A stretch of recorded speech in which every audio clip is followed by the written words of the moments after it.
¿Es la IA un reflejo de los prejuicios humanos y una amenaza para la privacidad, la creatividad y los procesos creativos?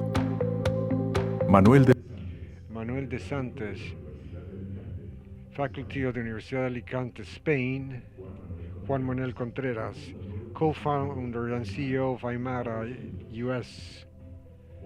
Moderator, María Belén Canas, partner of IN Legal from Ecuador. In the panel entitled is AI, a reflection of human prejudice and a threat for privacy, creativity, and creative processes.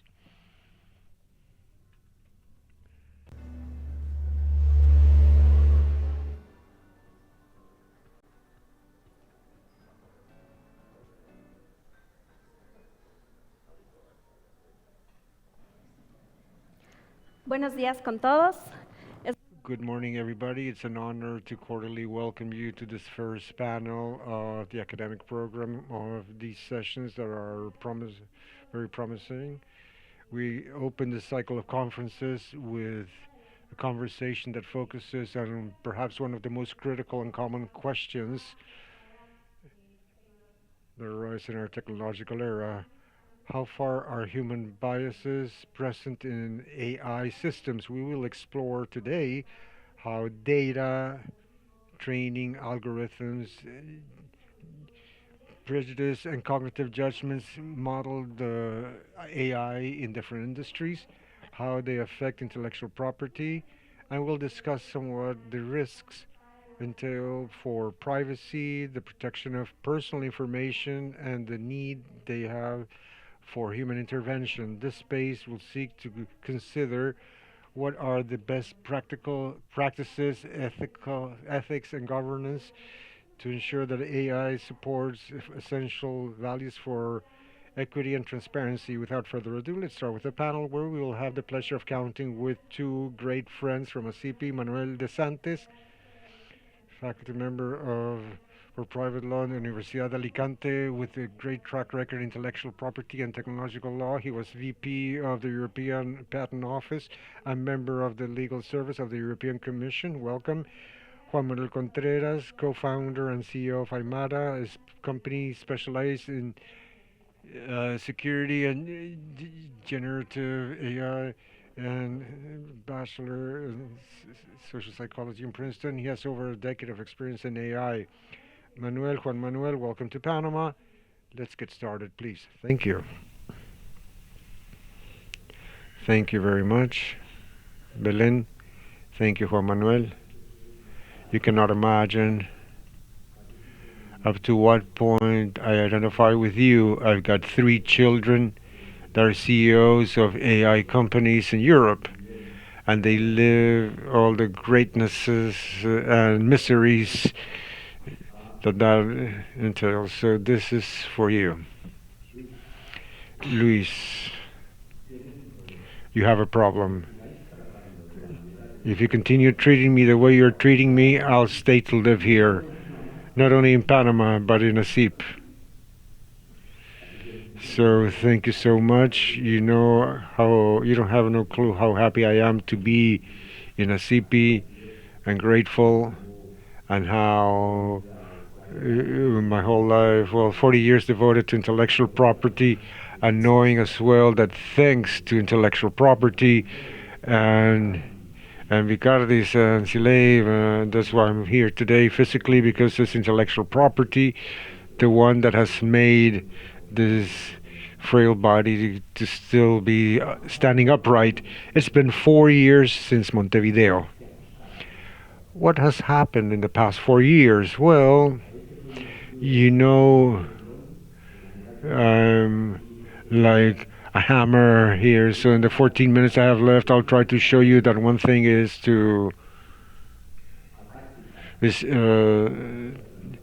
tactics, and another thing is strategy.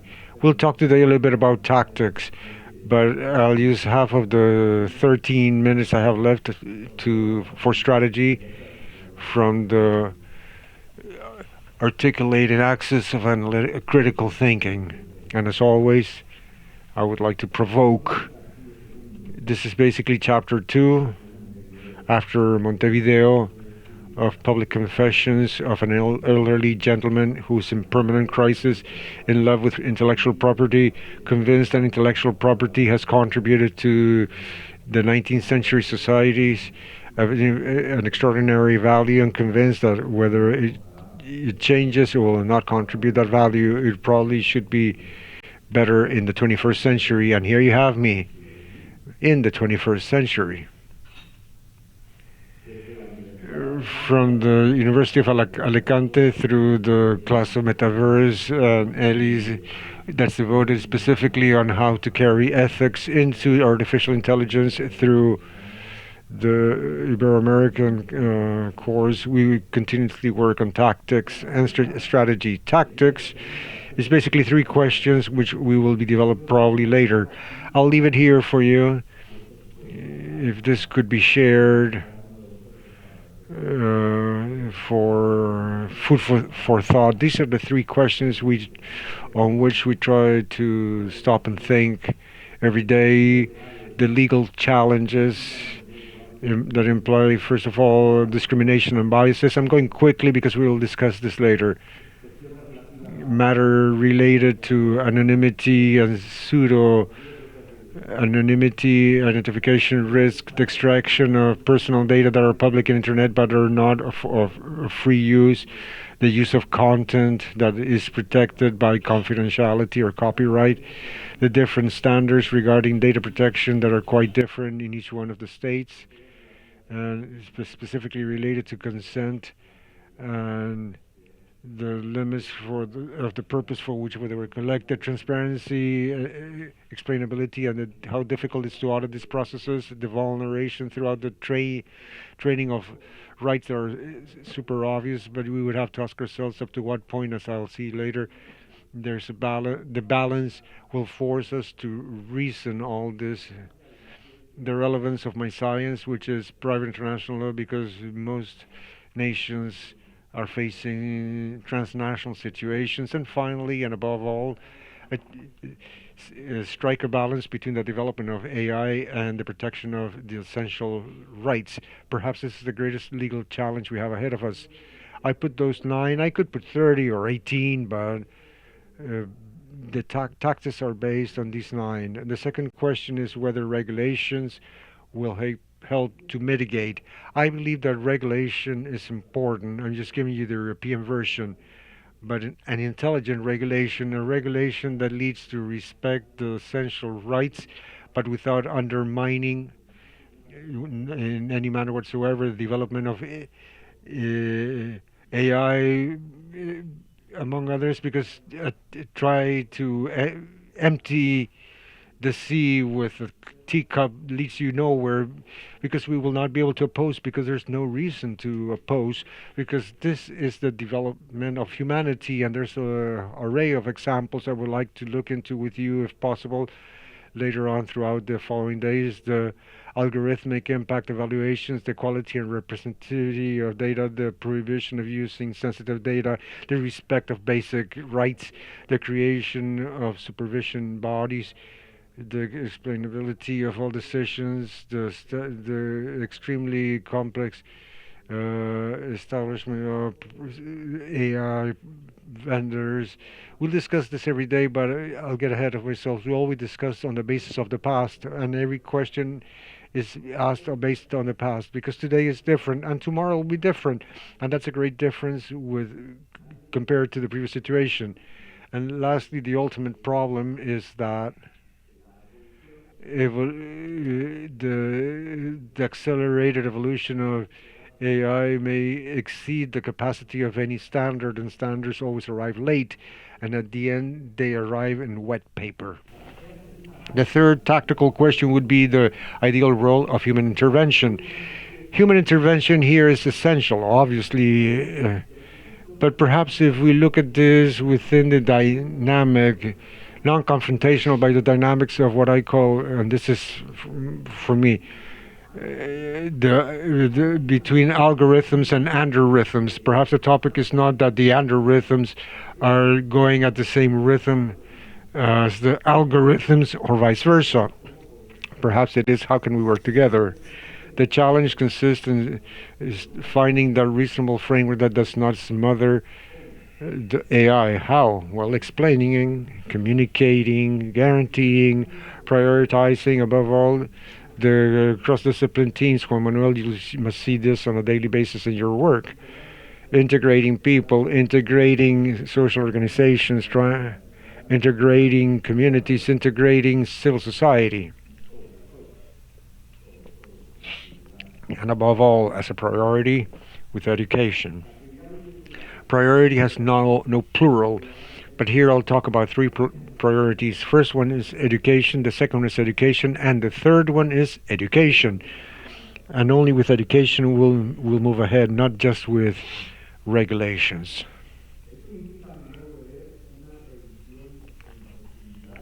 This implies, from my point of view, an in-depth revision of many things that we take for granted, including all our holiest principles of intellectual property. But that is now strategies, so I would like to devote a couple of more minutes, my second half of my presentation, to strategy. Strategy always implies wondering or asking ourselves what's happening. Well, what's happening is, welcome, we are in the fourth stage or era of humanity, in the fourth stage of humanity. The first one was discovery of fire, where the ape touched fire, he started running and won the battle, but the one who stayed there burned himself again. He got some meat, put it on a stick, and that tasted nice, and that's when the brain started to develop. Then the settlement arrived because human beings found a way to domesticate plants and animals. Perhaps the most essential moment in the life of man. It's very difficult to live together, and those who continue to be nomads won the battle. Those who were bent on living together and creating society with all the miseries and the greatness that entails, they won the war. And the second age came. The third age comes when the human beings are capable of transmitting knowledge in a different manner apart from verbal. Many stayed in verbal and they won the battle because it was easier. Those who tried to come up with alphabets, well, that was hell. But at the end, they won the war. 6,000 years have passed, and now we're in the fourth age. In this age, when for the first time in the history of man, we are facing two situations that are absolutely unforeseen. That machines, there were things there that were going to serve man. Now they're more intelligent than we are. The second one is the destruction of the planet itself. Never before. Well, I'm saying here now clearly, if all social structures have to be focused on this new age, intellectual property should do the same. So intellectual property of the future has to be focused on first how to vinculate algorithms with algorithms, and second, the sustainable development goals, because otherwise we will not have intellectual property, or probably there won't even be life. And why? Because we've gone from the linear change to the structurally exponential change. Human beings have been living throughout their existence until the fourth age, moving in a linear fashion. All our social structures, all law, dispute resolution, democracy itself are governed by that principle, and that is why we need time, and they're all based on time. But this is over when internet arrives. After internet, we have social networks. After the Internet of Things, AI and all its dimensions, the metaverse, the blockchain, nanotechnology, etc., etc., etc., etc., is one right after the other. Revolutions and changes that are structurally exponential. We've changed the way we change. And if we've changed the way we change, it's somewhat naive to think that our structures will continue. They will not be able to continue. Whatever it is we do, they will not be able to continue.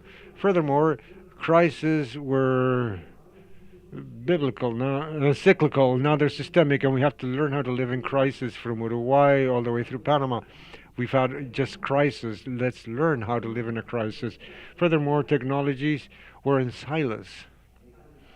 mechanical, electrical. Now technologies are hybridized. There's no new technologies. There is edge technologies, completely hybrid technologies, and radically changes the way we reason. And at the same time, they generate an exponential evolution of innovation. And here's where intellectual property makes full sense in the 21st century. Furthermore, we've spent all the time converting data into knowledge. This is the history of humanity. But well, now at this time, the way I see it, data is very weak because data as such will not make AI truly evolve. Perhaps we have to radically change the perspective and move from data to knowledge to knowledge to data. In other words, knowledge that is already something that is tangible and that has value, redo it once again as data so AI can use it. And finally, look at this. 4 or 6 years ago, classical AI matures, December 2022, generative. Generative is a development of mass language models. Models are monolithical and enormous in the principle of the scaling laws.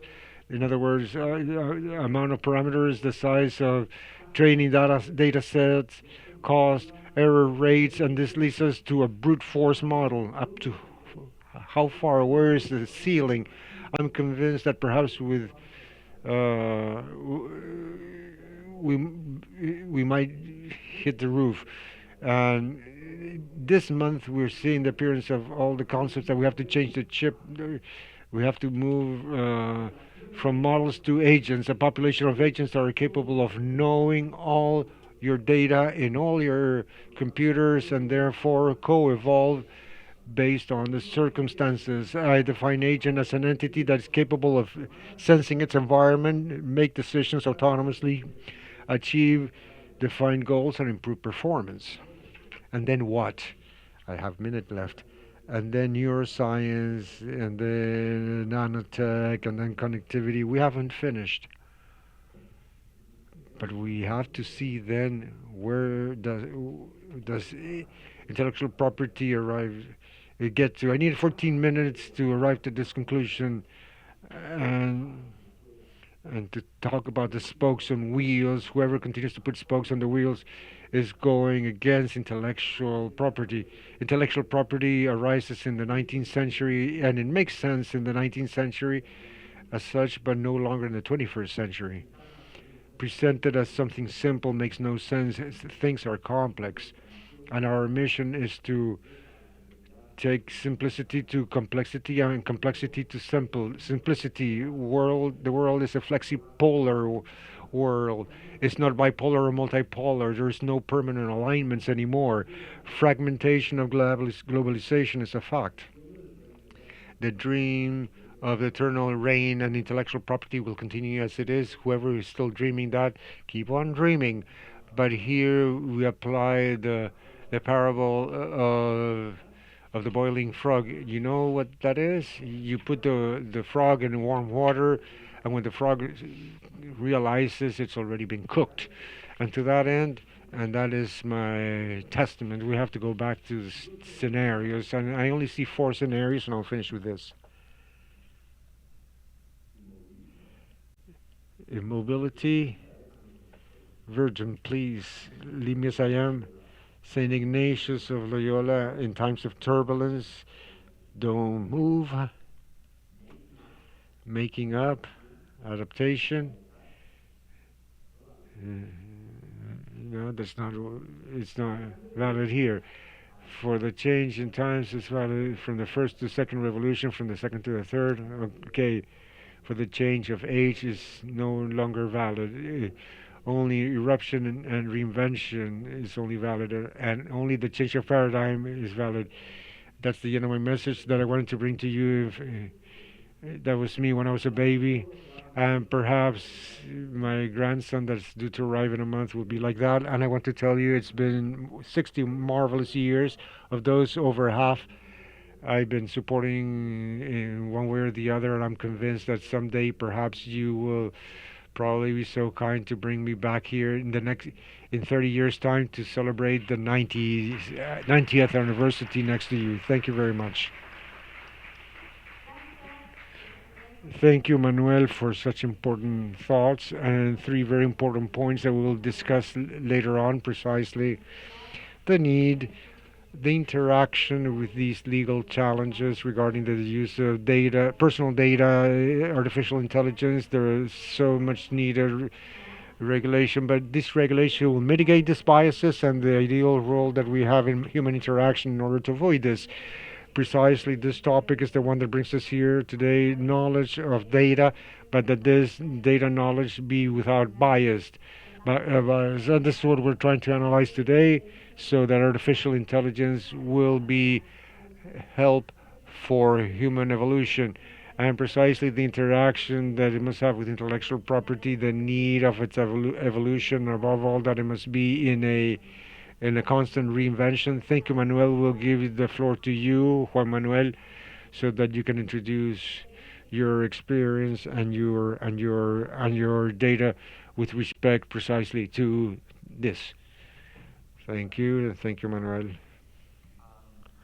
Well, good morning, everybody, and I want to start with an activity that's a little bit more interactive. So what I'll do now is that I will show you a situation. Imagine I'm a client, and I come to you and I ask you for advice because we're generating a series of images that we're giving to our users, and we're somewhat concerned that the images we're generating could perhaps be a little bit similar to the intellectual property of owners of images, and that could pose a problem for us. So I'll show you an image. I would ask you to raise your hand if you believe that that image is too similar to the intellectual property of somebody else. Okay, I see some hands there. Maybe we won't share this one. How about this other image? Several hands, not everybody, but okay. And this is the last one.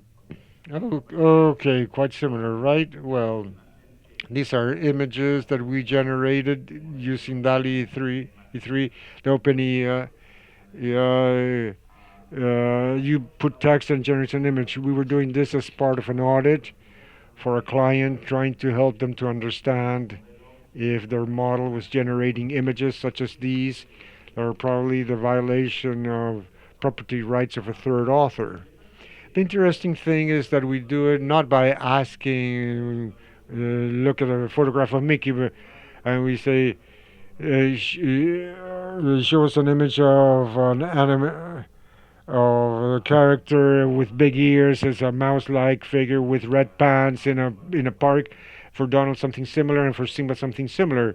In this case, part of what we're doing is that we use AI to generate these questions, and these questions may generate these type of images that we can automatically recognize as a possible violation of the intellectual rights of a third party.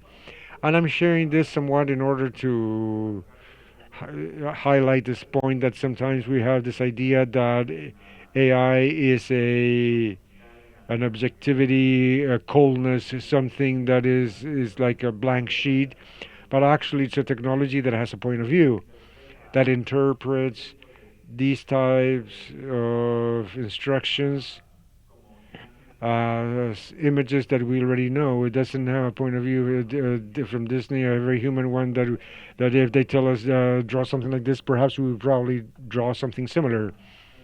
So it doesn't have a point of view. It has all the points of view. It's technology that we've trained with basically all the human digital records, and that's why it also includes Disney and a lot of other things. That unfortunately it also includes the bias that the American Psychological Association defines as partiality, leaning or predisposed in favor or against something or any trend or preference. So if you think about bias or prejudice as something negative, this is something that also includes a human record. How many movies or series, how much have we written, how much have we said that has framed our biases in our digital record, and artificial intelligence models have learned that as well as they learn Mickey Mouse and Donald Duck. So this is what bias in AI is and what it looks like. But what does it do precisely? What I'll show you now is a list of the types of biases that have been documented empirically in different AI models. Everything from capacitism to ageism to cultural bias to homophobia. Political bias is typically a preference for a liberal policy that's more Western. Nationalism, a lot of cases of racism that have been shown. I'll talk about one shortly. Religious bias, and often we study sexism. So this is a series of evidence that we already have that AI is not 100% objective, because sometimes we have the image that this technology is rational and objective, that everything is coldly calculated, but the truth is that the more intelligent in AI becomes, it looks more like us. And that includes all these biases. Just to give an example of one of these, I'll focus in the study that we carried out with my collaborators in Harvard, where we wanted to understand how can we prove this bias that we have against persons in a practical case in the contracting with generative AI, because most likely either you've done it or you're considering. Most companies by next year will be using some sort of generative AI to hire people. And we were interested in seeing whether we could find evidence that this technology has a bias that perhaps could be not the best for these type of applications. So the specific question that we're beginning to ask is whether GPT-4 has biased associations between the work people could have, the professions, occupations, and gender, men and women. And we gave GPT-4 a task that was relatively easy. We told it, we'll give you a list of words. These are the words. And we picked a series of professions: surgeon, hairdresser, receptionist, and you can read the rest of the list.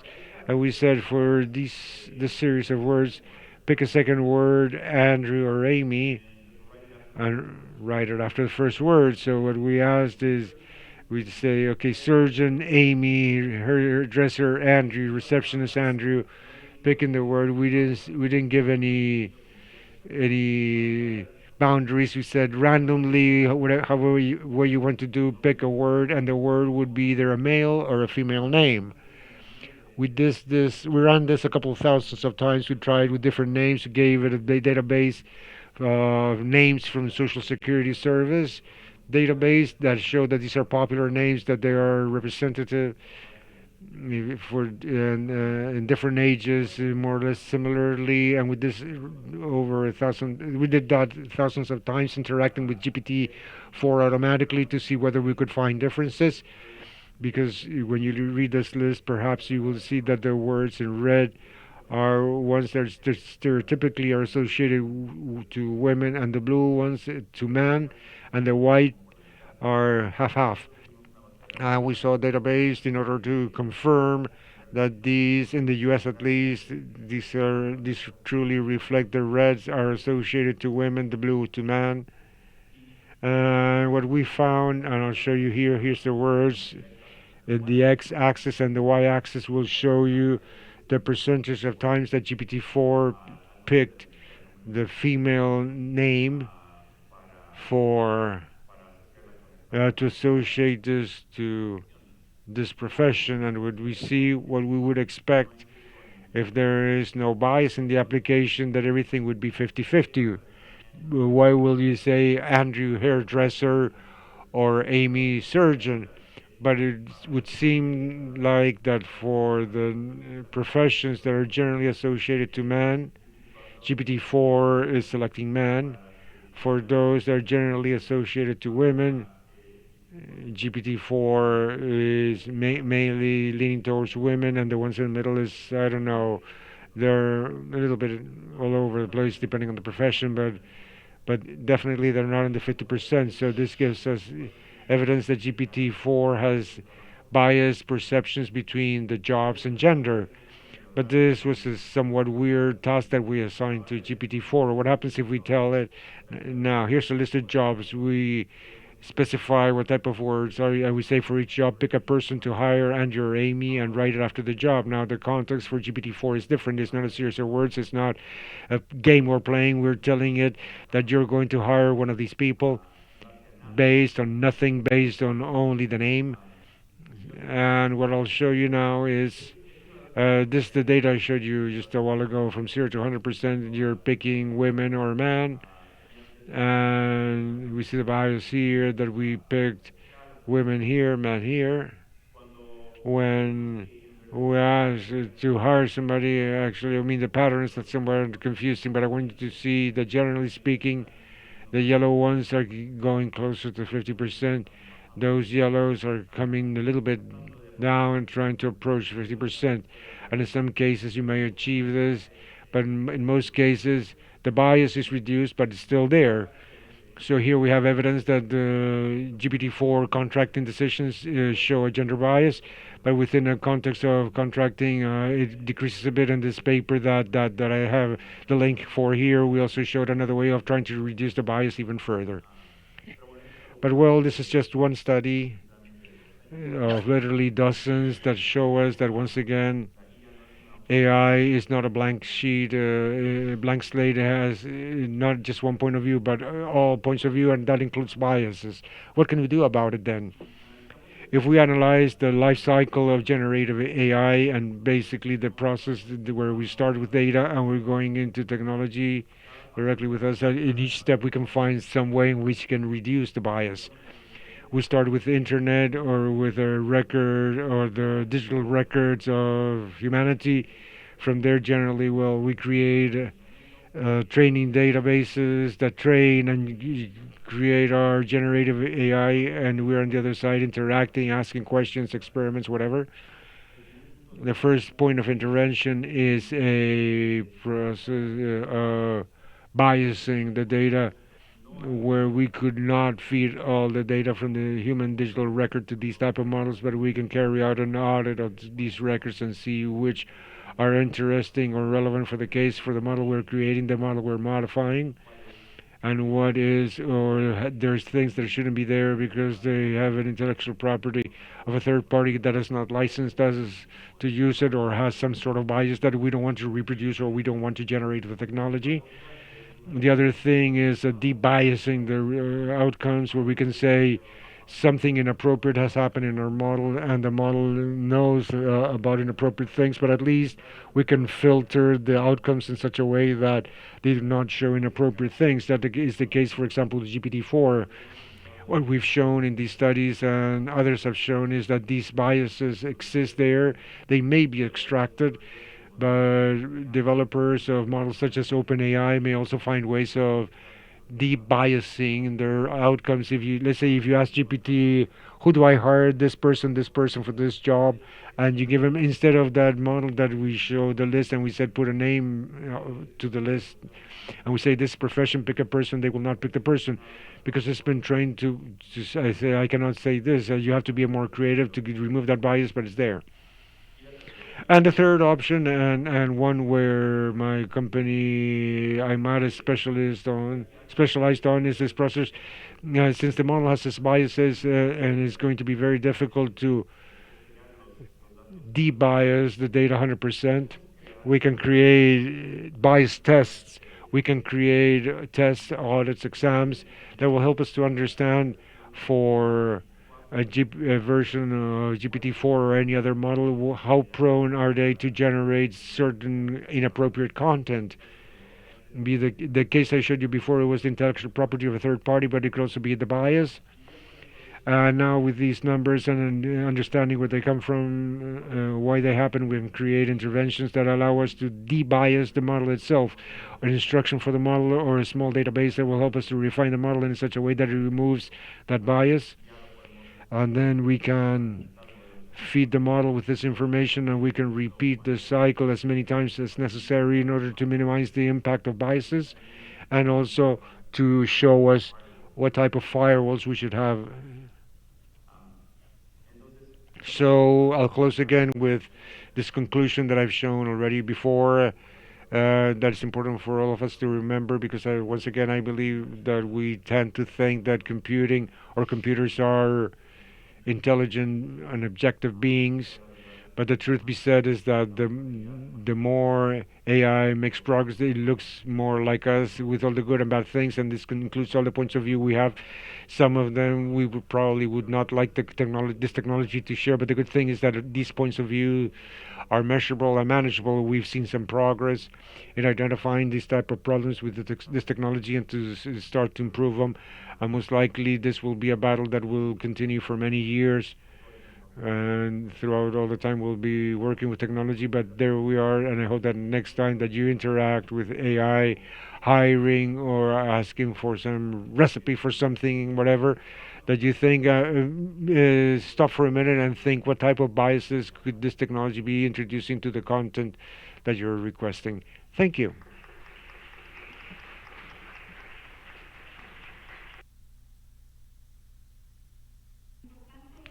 Thank you very much. And it's important that the more AI arises, more biases could be found. And understand that bias in AI is not just a technical problem, but it's also a technical and social critical element that is necessary. And we need to understand the importance of management and proactive focus. In order to close this panel, we'll ask a couple of questions, Manuel and Juan Manuel, with respect to your presentations. And I'll start with you, Juan Manuel. In order to link this to your presentation, do you believe it's possible to train AI without inherent biases, and society is full of inequalities? Will we get to a point where we can train it in such a way that we do not promote inequalities that are already present in our society? Yes, I believe we'll get to a point, or we're getting to the point, where we can hopefully control somewhat the reproduction of biases, but I don't think we'll be fully able to extract it from the models. And perhaps we don't want to, because when the models to understand what are things like Mein Kampf, there's all the negative information about humans, in order to have empathy with us for what, let's say, the women have to go through in the labor field. For example, if this technology did not have this understanding of these biases, it couldn't be so effective in opposing them. Okay, can I jump in? Yes, I liked it, Juan Manuel, the way you explained this, but I'll pose a small challenge from the experience, if you want, or from outside, from the side of ignorance. Biases that we see in artificial intelligence are biases of real life. Reproduce. While we don't attack them in real life, we'll be doing patchwork in the virtual or digital or cognitive life. I like to call it cognitive with AI. And what we do see in real life, at least what I do see with great pain, is that biases are not decreasing. And I see, furthermore, the polarization of society, at least in Europe, and of course in my country, I don't know about yours, but in my country is ever growing. I invest 60% of my information time reading media and blogs that I do not like. But precisely because I feel that I have to do it. But most of the people that I know only read what they like only. We're more and more polarized. The risk is that we take all of this that evidently leads to AI. AI leads to content, basically. And let's try once again. And I'll tell you one thing. With Ellis Foundation in Alicante, we're precisely working the same thing that you guys are working on, to also arrive at the conclusion that perhaps we're trying to empty the sea with a teacup, and we have to insist once again that the problem is in our hands as humans, and as long as humans have the problems, AI will also have it. However, if we were to continue with an AI based on models like GPT, the generative one, probably brute force will lead us that to have more and more volume and therefore more bias. Bias also comes in the languages. In English, you have the G, but you transfer this into Spanish and it's completely clear. Furthermore, there are words that, from a morphological standpoint, do not admit the other gender. For example, all words that end in and the precedent is not male or female, but artificial intelligence doesn't understand that. In Spanish, there's presidente, not presidenta. If, if we go to Spanish, for example, it's worse and worse. But if we move from models to agents, and this would be my question. So instead of working with brute force models, I'm obsessed with the topic. We go to agents. Agents could be given the order, you will work, all this, and here when you see a bias, you'll eliminate it, or you will differentiate it, or you will denounce it. Wouldn't this be a way, perhaps, evolution itself, or revolution of AI in this new stage where we're moving along and we know how far we'll get in order to be able to solve these problems instead of attacking them like you and I are attacking them with little teacups and teacups and teacups that are us trying to empty the ocean. Well, I think agents their minds tend to be generative AI. Yes, but the agents, the difference is the agents, people understand, they have cognitive capabilities. I can tell people, identify all the biases that you find. Today, with normal generative, that's quite difficult because it's just force and volume. You have an agent who organizes all this. I can tell the agent to identify the biases. At least it can identify them to me and try to eliminate them. Instead of eliminating them in the base, eliminate them in the results. And there we go to the initial point that you mentioned, that the problem is solved with humans, not in the digital world, because you would have to ask there, who says it's a bias? When do we say that it's no longer there? And how do we measure, right? That's something that the machine will not be able to say, that we have to define. Yes, but the problem, Juan Manuel, from my point of view, is that we go into a vicious circle that is absolutely damaging, because the more we use AI and the more biased it is, that there will be more biases in real life, because people read that and they become even more biased and they become more polarized, and that is something very simple.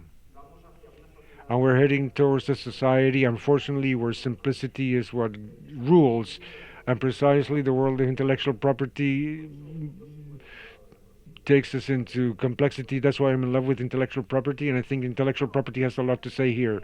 An important aspect, I believe, and also talking before the panel, and we were talking, and precisely what brings us here, the importance also of understanding the lack of diversity in the teams that define and train the models. And I believe that we go to the source precisely. Currently, I could say the teams that train and manage the models are diverse, or do we have to get to that topic? They should be diverse. They should take into account all these aspects that we've spoken about to precisely avoid the presence of biases. Could you, Juan Manuel, say that these teams are the ones where you can truly find diversity?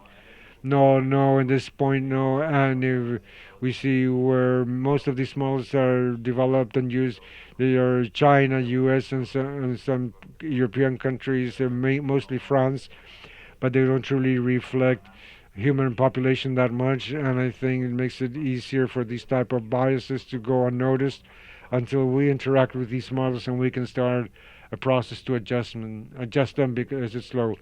Yes, I fully agree with Juan Manuel. This is a topic that is extremely dangerous. Dangerous, truly dangerous. Those of us who believe in globalization and worldization, we are somewhat, let's say, wary because we're heading towards a situation where just a few unicorns are the ones who are steering the system. These unicorns are in the U.S. and China and Europe down there, and it is not. They're not expected elsewhere. And this is something that I'll confess that I don't know what is the way out of this. But these are the ones that are going to be running the world. And the truth is that at this time I have to stop and think, and I don't see light at the end of the tunnel in this sense. More than, well, at least in what respects to me in Europe, trying so much as possible to try to fight with a lot of others to create unicorns in Europe who may somehow balance things off. But if we go to Latin America or we go to Southeast Asia and we go to Africa and we don't find a future there anywhere. I'm sorry to say. And therefore, all this whole evolution at the end will be dictated by a series of companies. The volume and capacity, investment capacity will end up deciding not only our world, our future world, but also intellectual property, what it will become.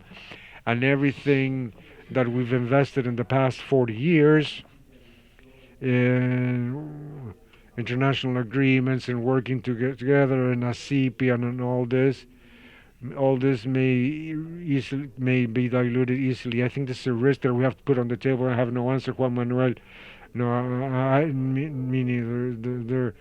I have very little left, but we need the bread that you young people, we need you to assume leadership, to assume the situation, let's say, of despair, quote unquote. And I do not want to be a pessimist. You know, I'm not a pessimist, but we have to face it. We have to face it. We cannot just stand still, and that's why young people have to take a step forward, Juan Manuel. Precisely that. No almacén. I think we're a little bit short on time, but something we can express based on everything we've reviewed is that AI is not only a reflection of the data it is provided with, but also a reflection of the values that we imprint into it as a society. And I think there's something very important about that, and you said it, Juan Manuel. Education, I think this is key to start from that point, and especially the fact that we can reflect from the creation of models, from work models and different models, and have a series of diverse teams, but also moving forward with this work and understanding how it works and understand what kind of mistakes we are making so we can regroup, revisit it, and start it again. If I may, there's something empirical here that cannot be contested. In the other three eras of humanities, the ones who fought back won the battle but lost the war. Resisting to a new society that is moving so fast, where crises are systemic, where technologies are completely proliferated and changes are happening at a speed that we cannot take in, and our social structures are not ready for them. If you oppose to that, you will win the battle, but you will lose the war. And I want to lead the protest. So, until I hand it over to you to see it. Most definitely, Juan Manuel. I mean, we could be here all day and talking about this. I would like to give the microphone to the floor here today and see if anyone has a question or any comment about what we've reviewed today. By all means, we can take in your comments and questions during this space, and we want this to be a reflection, and we can think about, outside of the box.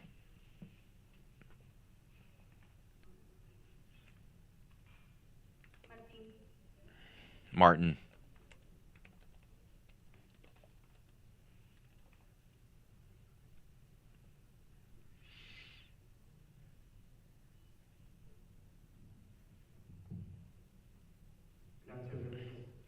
Thank you very much to the two Manuels. It is always a pleasure to see you, sir. As I listen to you, that phrase we heard years ago saying that the future is not like, things are not like they used to be. There is a transformation, and we can definitely think about no biases and try to live without biases. I mean, that's wishful thinking, but I wonder, is that possible? And just like what Manuel was saying, that analysis and taking that, uh, applying that to technology. And there are a lot of inequalities in the world, and I refer to countries that are doing well technologically and some that are not. How is this AI going to move forward? Can you apply this to the rest of the world? Or will we also see a technological divide or gap between different countries? What comments do you have about that? Uh, Great, Martin. I knew it was going to be you opening that can of worms. I want to be pretty radical, and I'm radical and direct about this. We weren't better in the past. It is not true that there are more biases now than before. It is not true my great grandparents didn't know how to read, right? So, 100 years ago, society lived even worse, but all but a few people. So 100 years ago, or 150 years ago, we still had slavery in our planet. So society, we are not, we weren't doing better before than now. This is true. We have never been so aware of biases as before. In the past, biases were actually normalized. It's God's will, and that's it. The heck with it. That's the end of that. Today, we're pushing back, and we bring these issues to the table. But the issue is twofolded, in my opinion. Number one, we have to tackle it from the physical world, from the legal world. When we see how people are uh, uh, split. It's not men and women, where there are a lot of different things now. So let us tackle it from that, from social positions, from different trades and professions. Let us look at it from that point of view. And I think we're doing that somehow. And secondly, and let me just reiterate what I said before, that danger of reproducing biases with AI and not doing what Juan Manuel is doing every day, somewhat successfully, but he is looking into it and trying to do that.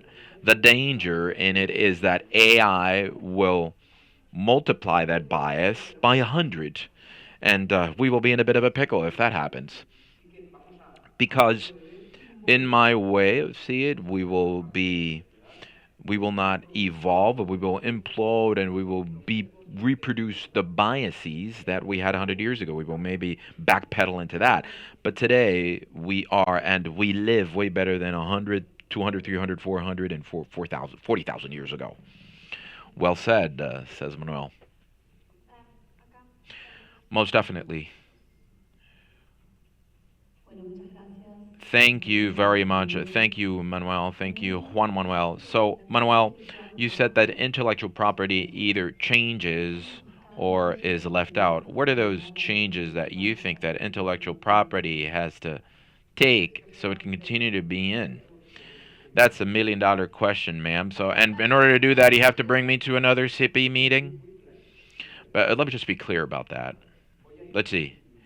I will I will step on a few toes, but I will try to be as candid as possible because I am definitely fond of intellectual property.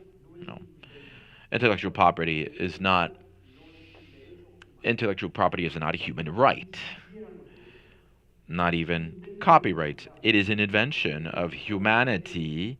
Copyrights were invented because Victor Hugo needed to have breakfast and he wanted to have the same thing that they were getting, that editors were getting. Intellectual property is there, what or was invented to service a demand of people who weren't having their demand serviced. So, and you need inventors and creators for it. It needs, so you need milk, and milk comes from cows. Hopefully, I'm not hurting any feelings here. And it is definitely incredible. And thanks to intellectual property, I am here, but also you are here. Thanks for that. And society has made it to where it is, and all these great technicians can listen to me without me having to shout, thanks to intellectual property. However, we no longer live in that society. We live in a society that is no longer the knowledge society. It's actually a cognitive society where, for the first time, we see the destruction of the planet and the fact that machines and robots and a series and an array of structures that will push us into the future and innovation. And now, what we cannot do, in my opinion, because it would be naive to do that, is to tackle them using the same 19th century structures. So, does that mean that we need to tear intellectual property apart and start again? Well, no. That means that the rationale around it has to be different. Brands are no longer instruments to tell companies apart. Brands are instruments so you can generate a feeling. Patents are no longer there to develop products. Patents are there because innovation is important. So introduce something in the market is important because in this new world, innovation happens in an exponential way, which means that maybe a patent that is not good for a better quality of life and cures diseases does not make sense to have it protected, which means that about copyrights. So why should someone have copyrights over something that is not enriching society? So what I'm trying to say with all this is that the starting point is no longer intellectual property as an element of that second industrial revolution. Sorry, I get excited about this and I digress, so let me just stop right here. And it's society. And the core of this, and society has to win. And the core issues of society are no longer monopolies and proprietary items. It's actually open source, interconnectivity, interconnection, open standards. And we have to decide on that around intellectual property. Let me just finish with this. We need more intellectual property than ever because this society is based on this up here and no longer on this down here in my hands. But we have to be able to be courageous enough to detach from some things, some of the consequences that we've lived for a long, long time when it comes to intellectual property in the 19th century. So I try to hopefully not hurt too many feelings. I will not say that what matters is milk and not cows because I like cows very much.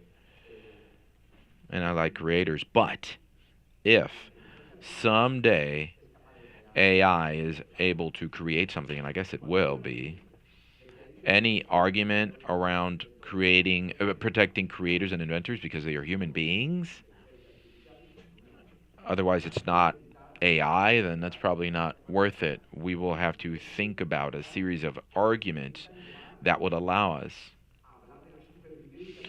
to talk about human beings and their survival in general, and that is why for human beings and their survival we will have to protect creators. Hopefully all of that helped. Sorry, they've already waved and said that we need to wrap up, so thank you very much. I think we could sit here and talk all day. Juan Manuel, it has been a pleasure to share with you during this panel session, and I hope we can see you in a second occasion. Thank you very much.